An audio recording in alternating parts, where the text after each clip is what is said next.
Antes de qualquer coisa, deixa o like, se inscreve no canal e fica comigo até o fim, porque o que você vai ouvir agora quase nunca é explicado desse jeito. Há cerca de 3.500 anos, um exército inteiro simplesmente desapareceu no fundo do mar. Carruagens de guerra, cavalos, soldados de elite, nenhum sobrevivente.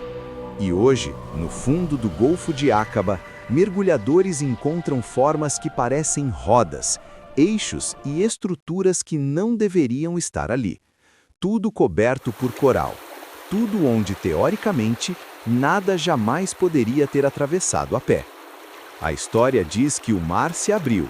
A ciência diz que isso poderia ter acontecido. E o fundo do oceano guarda marcas que ninguém conseguiu explicar completamente até hoje. O que você vai ver neste vídeo não é só religião, não é só arqueologia, é o ponto exato onde geografia, física, história antiga e mistério colidem. Porque se isso for verdade, o lugar onde o Mar Vermelho se abriu ainda está lá. Mas para entender o que está no fundo do mar, você precisa voltar comigo para uma noite sem lua no deserto do Sinai. 13 séculos antes de Cristo. Uma noite sem lua no deserto do Sinai. Cerca de 2 milhões de pessoas avançam no escuro carregando tudo o que possuem. Crianças no colo, idosos apoiados nos ombros, rebanhos tropeçando em pedras invisíveis. Atrás deles, um som que nenhum escravo hebreu queria ouvir. Cascos de cavalos, centenas deles, e rodas de bronze rasgando a areia. O exército egípcio havia alcançado sua força máxima, 600 carruagens de guerra. Não carruagens comuns, mas a elite militar. O texto hebraico usa um termo específico para indicar tropas selecionadas, o equivalente às forças especiais da antiguidade. Cada carruagem levava 2 ou 3 soldados armados com lanças, arcos compostos e espadas de bronze. Atrás delas, cavalaria de apoio. As estimativas apontam para algo entre 8 e 12 mil soldados treinados perseguindo uma multidão desarmada. Não havia exército israelita, não havia muralhas, não havia armas. 430 anos de escravidão não formam guerreiros, formam sobreviventes. E sobreviventes correm. Mas correm para onde? À frente deles, água. Não um rio raso, não um lago estreito, mas um mar. O Mar Vermelho, mais precisamente o Golfo de Aqaba. E aqui a história ganha uma camada que muita gente nunca ouviu. Existe uma diferença crucial entre o que a tradição popular imagina e o que a geografia mostra. Durante séculos, ilustrações colocaram a travessia no Golfo de Suez, a oeste, mais próximo do Egito. Logicamente fazia sentido, rotas curtas, terreno conhecido. Mas quando estudiosos começaram a comparar o trajeto descrito no próprio texto bíblico, paradas, direções, tempo de viagem, algo não fechava. Nada apontava para Suez. Tudo indicava o leste, o Golfo de Aqaba.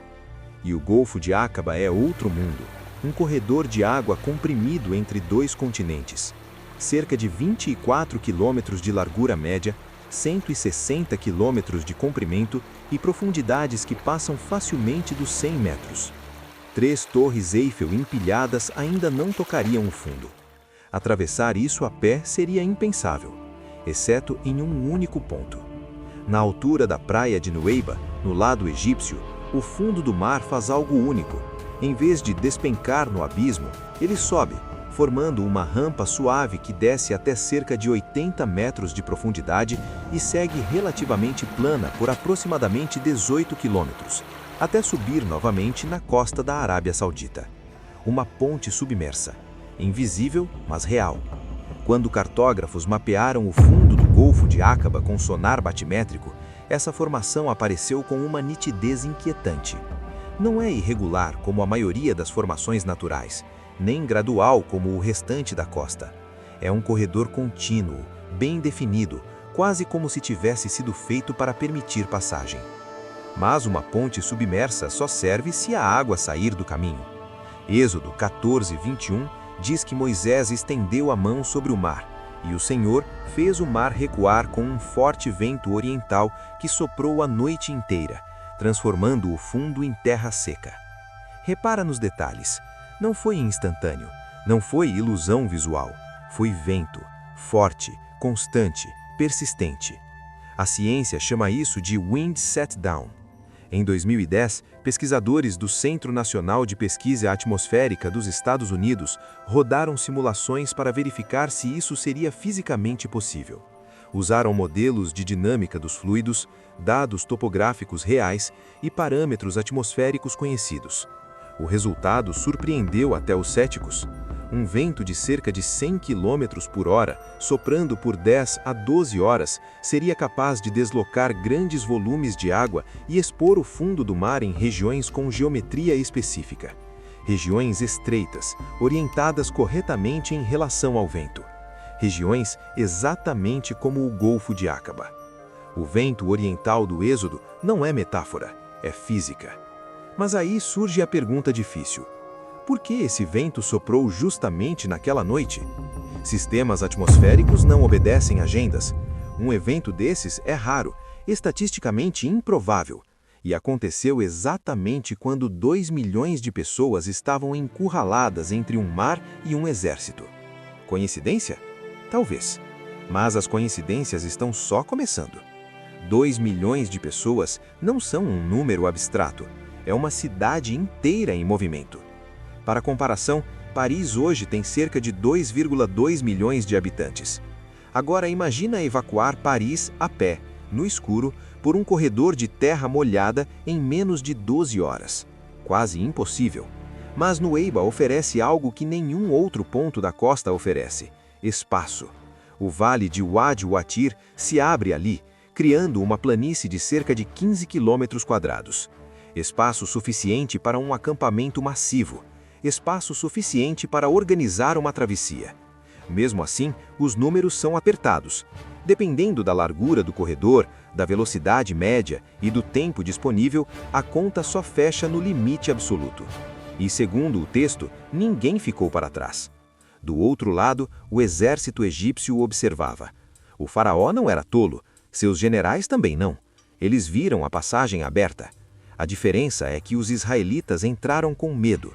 Os egípcios, com confiança. 600 carruagens contra civis desarmados parecia uma vitória certa. Eles entraram. Êxodo 14, 24 diz que na vigília da manhã o exército egípcio entrou em confusão. As rodas começaram a travar. O avanço virou caos. A vigília da manhã começava por volta das 2 da madrugada. Ou seja, eles entraram quando o vento já começava a perder força. Carruagens não foram feitas para lama. E o que sobra quando um mar é empurrado para o lado? Sedimento encharcado. As rodas afundaram. Cavalos entraram em pânico. Veículos colidiram. Soldados afundaram até os joelhos.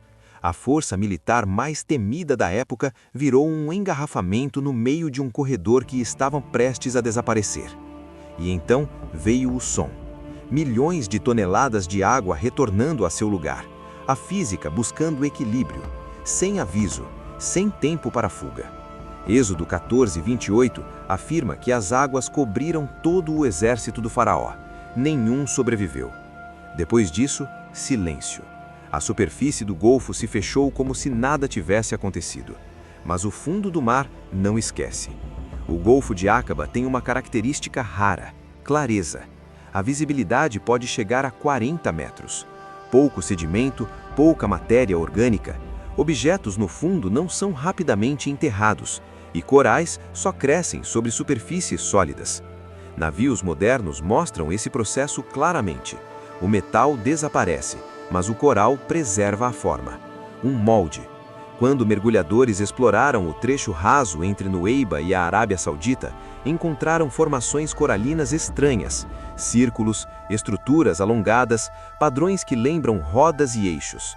Corais não crescem em círculos perfeitos. Círculos sugerem algo sólido no centro, algo que já não está mais ali.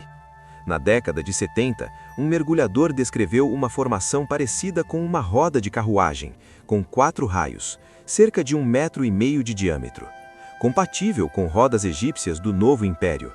Em 2001, outra expedição fotografou algo semelhante a um eixo ligando duas estruturas circulares. O problema? O local é área de proteção ambiental. Não se pode escavar, remover coral ou resgatar objetos. Nenhuma prova foi levada a laboratório.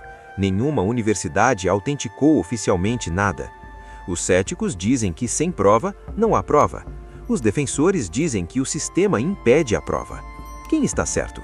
Honestamente, ninguém sabe. O que existe é um conjunto de indícios. Nenhum prova nada sozinho, mas juntos formam um padrão difícil de ignorar. E do outro lado do Golfo, na Arábia Saudita, a história continua. Uma região chamada Madian, pouco acessível, pouco estudada. Ali se ergue o Jebal al-Laus, uma montanha com o topo escurecido, como se tivesse sido exposta ao calor extremo. O Êxodo descreve o Sinai envolto em fogo e fumaça. Na base, há um altar de pedras não talhadas. Ao redor, petróglifos antigos com imagens de bovinos, bezerros. Êxodo 32 fala do bezerro de ouro. Coincidências? Talvez. Quantas coincidências formam um padrão? O acesso permanece restrito, as evidências fragmentadas, o debate aberto. E talvez esse seja o ponto. A travessia nunca foi apresentada como algo que exigisse validação externa. Foi testemunhada, transmitida, celebrada por 3.500 anos. O que os mergulhadores encontraram não cria fé, nem destrói a descrença. O que faz é remover a desculpa da impossibilidade física. A ciência moderna mostrou que o mecanismo é possível. O que sobra não é impossibilidade, é improbabilidade. E é exatamente aí que muita gente localiza o conceito de milagre. Não em violar as leis da natureza, mas em coordená-las no momento exato, no local exato, para as pessoas exatas. No silêncio azul do Golfo de Aqaba, o passado não desapareceu. Está apenas encoberto, esperando quem tenha fôlego para descer e coragem para olhar.